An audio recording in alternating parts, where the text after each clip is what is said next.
Halo guys, jadi aku sama teman-teman dari DC Diko lagi jalan-jalan ke Braga dan kita menemukan banyak sekali pengunjung pada hari ini mau menelusuri dan bertanya-bertanya nih pada salah satu seniman yang ada di daerah Braga, yaitu seniman pelukis.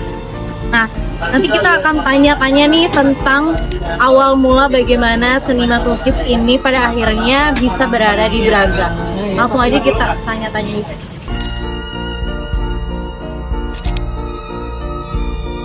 Lebih cenderung berdagang. Kalaupun ada lukisan semacam kayak ada orderan, kita kerjain di malam hari, bukan kayak gini karena memerlukan konsentrasi lah. Iya. Makanya saya lebih konsentrasi di rumah ketika menyendiri, ya itulah seperti itu. Oh, jadi nggak di sini? Enggak lah, gitu ya? kecuali kalau lukis wajah sketsa nampang 15 menit kita lukis tuh.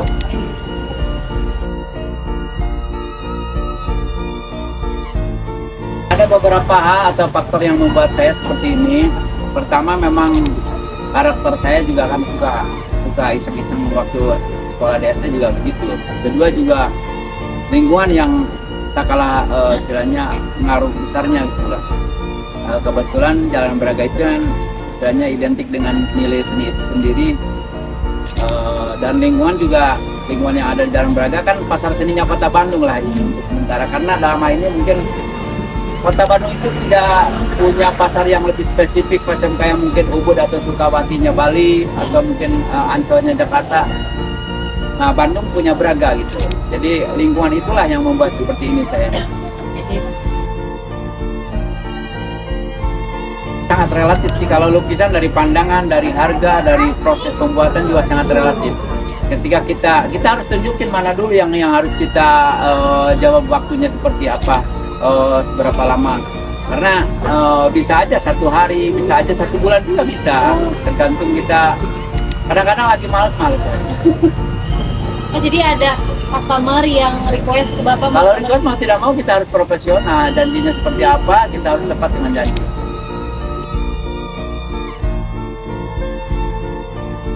Ya itu kita istilahnya lebih cenderung ke main imajinasi. Kita macam kayak kita ngelukis alam, bagaimana supaya alam tersebut yang dilukis kita tuh harus sesuai dengan kurang lebih alam seperti itu, harus realis lah gitu.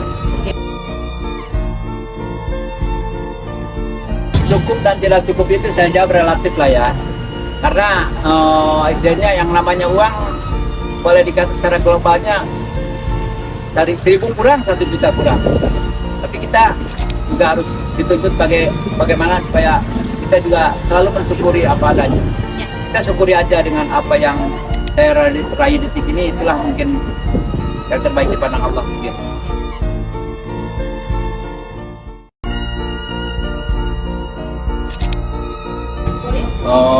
Sebenarnya kalau menurut saya secara pribadi itu kan ada saling membantu satu sama lainnya, bagi pelukis ataupun penikmat lukisan itu sendiri. Itu sangat bermakna, sangat berarti. Secara finansial ya jelas kita berusaha lah ya, bisnis. Tapi juga lebih dari sekedar itu juga kan ada beberapa hal yang positif buat saya. Kita kan bisa istilahnya menuangkan atau menyalurkan aspirasi kita, setiap kita itu luar biasa nilainya. Dan kita juga di lain sisi juga kan kita banyak untungnya karena relasi-relasi di lukisan itu wah sangat luar biasa seperti itu.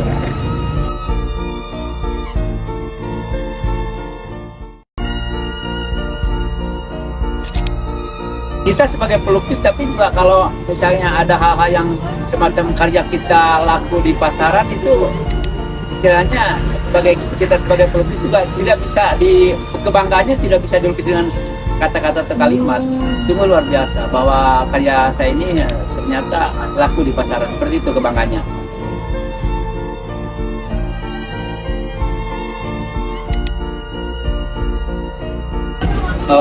Harapan itu tentu sih sangat mengharapkan salah satunya keberadaan lukisan di Jalan Braga itu mungkin dalam hal ini sedikit mengetuk hati pemerintah Kota Bandung.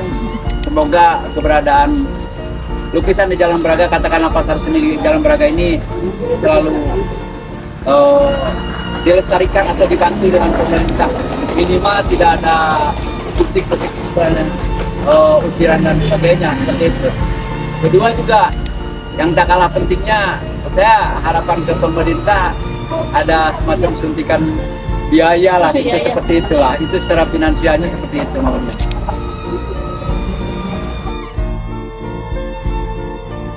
Braga itu konon ada beberapa versi yang mengatakan bahwa Braga itulah ini, tapi setahu saya Braga itu ada yang mengatakan bahwa punya uang nggak punya uang, still itulah Braga. Makanya saya bangga, saya salah satu yang punya Jalan Braga itu saya. Makanya saya insya Allah kebersihan dan keamanan, terutama para pengamen yang selalu mengusik kenyamanan para tamu dan juga selalu kelihatan memaksa juga. Saya kalau kedengaran kelihatan di sekitar kita, saya juga ikut bagaimana supaya si tamu itu nyaman datang ke Braga ini. Ya, karena salah satu yang punya Jalan Braga itu saya mungkin. Seperti itu.